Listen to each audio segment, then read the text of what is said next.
Hi, hello.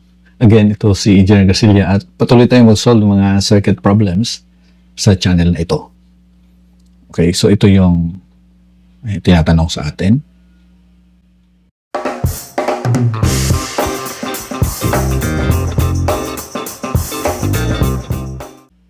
Sabi doon, prove that the maximum power transfer happens to the load resistance when the load resistance have the same value as the Thevenin's resistance as seen from the load.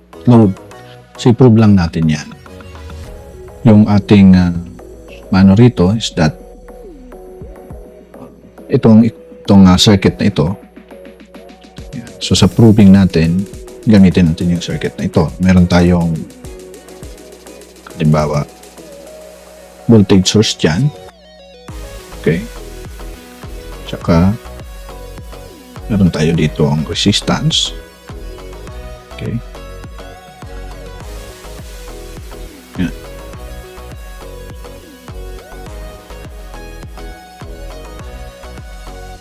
Okay.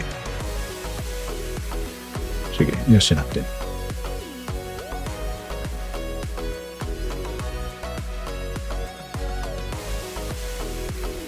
Yan.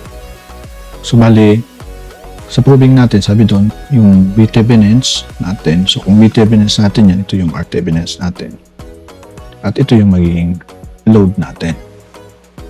Okay? So, kinabit natin yung load natin sa Thevenins values natin. Tapos, syempre, yung current natin will be supplying the load. Ano yung dito? Ano yung magiging power natin? Syempre, yung power dyan sa load na yan is equals to I squared times R. Gamit natin yung formula na yan, di ba? Kung kukunin natin yan dito sa circuit na yan, okay, yung power natin is equals to yung current. Makikita mo, ano tayo rito, Ohm's law tayo dito sa circuit na yan. So, yan ay V Thevenins divided by yan, R Thevenins kasi nakaseries yan sa R load ay addition. So, itong current na to ay square natin tapos multiply natin sa RL. So, to simplify yung equation, syempre, itong VTH nito ay squared times RL. Okay. So, RTH plus RL squared. Yan. So, para makuha natin yung niyan, maximum power dissipation dyan, di-differentiate natin siya. Okay, so dito natin gawin. So, differentiate natin yung P natin with respect to RL. Okay. Tapos, iset natin siya sa 0, di ba? Kasi, yan yung maximum at minimum value natin pag dinidifferentiate natin.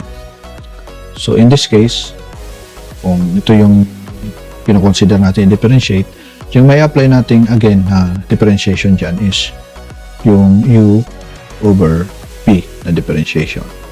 Diba? Na yan ay U, differentiation ng U, dB, okay, minus B, du, all over, okay, B squared. Okay? So, dito, ito yung magiging U natin, at ito yung magiging V. Oh, so, ito dyan. Ito yung U, at ito yung, okay, ito yung V. Ito yung V. Okay? Sige. So, yung pinakita lang natin sa inyo. Gawin na natin dito. So, yung differentiation ng power natin with respect to yan. Okay. Yung U natin, okay, ito yung U. Sulat na lang natin dyan. P TH squared times RL. So, dB, yung differentiation nito. Differentiate niyan is 2 power niya, tapos 2 minus 1. Tapos, kopyahin natin yung RTH plus RL. And then, differentiation uli, 1. Okay. Minus B. Again, ito yung B natin. So, kopyahin lang natin siya. So, RTH plus RL squared. And then, differentiate yung U ito. So, pag differentiate yan, okay, yan ay B sub TH squared kasi ma-interrupt na natin yung RL. Okay, itong lahat ay divided by sa B squared.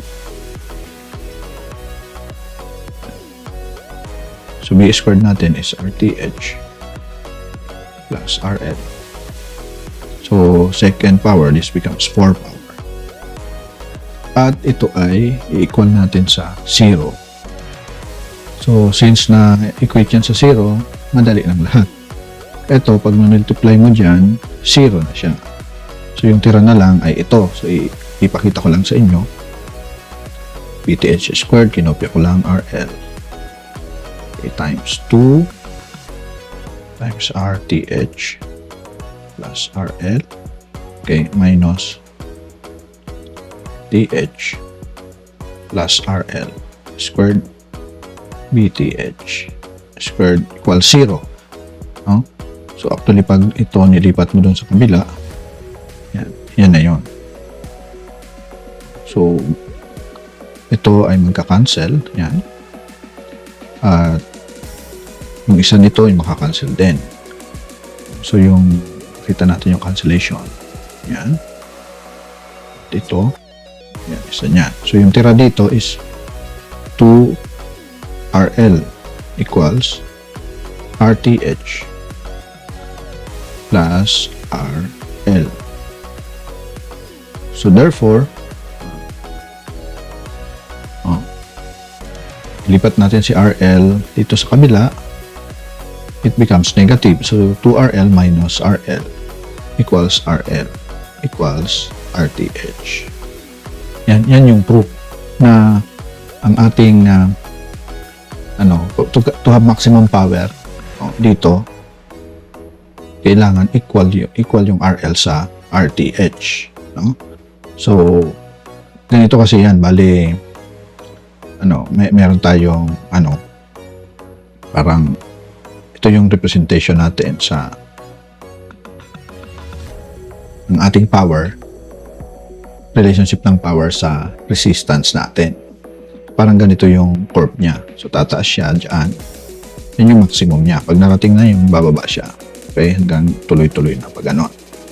So, itong vertical na ito itong power niya. Power. Ito naman yung resistor. So, yung point na ito yung maximum niya. Yan yung maximum power. Yan yung Pmax. At, syempre, ito ay R load. Yan.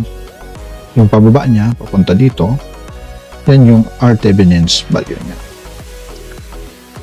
So, ganun yung relationship ng power saka resistance. So, therefore, kung kukunin natin yung maximum power, yung tinatawag nating Pmax, so, gagamitin natin yung V squared.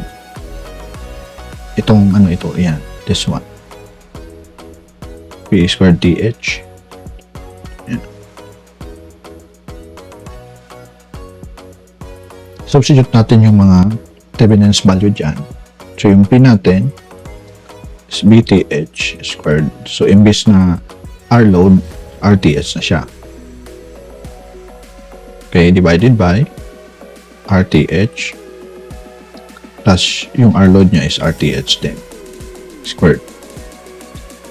Yan. So, this becomes BTH squared RTH to I 2 RTH squared. So, ito yung Pmax. So, equal na yung load, R load sa RTH. So, therefore, yung pagkuha ng maximum power, madali lang. Gusto natin kunin yung maximum power sa ng isang resistor, kailangan ko rin natin yung RTH value at saka B Thevenin's value. Gamitin natin yung formula na ito. So, B TH squared RTH, okay, all over 4. Yan, 2 squared is 4. Okay, RTH squared. So, magka-cancel to. So, therefore, yung ating formula ay B TH squared 4 RTH. Yan. So, ito yung magiging formula natin. Yan. So, maraming salamat sa panonood sa video ito. God bless.